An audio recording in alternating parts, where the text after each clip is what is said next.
Good day mga idol. Ayan, magpapalit tayo ng pin light. Punding pin light papalitan natin mga idol. Ganito talaga yung trabaho ng maintenance. Ulit-ulit lang.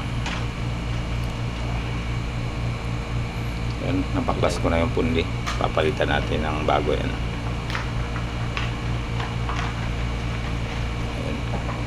Tinatanggal na natin sa karton, pinaka-box nya, at isasalpak na natin yan.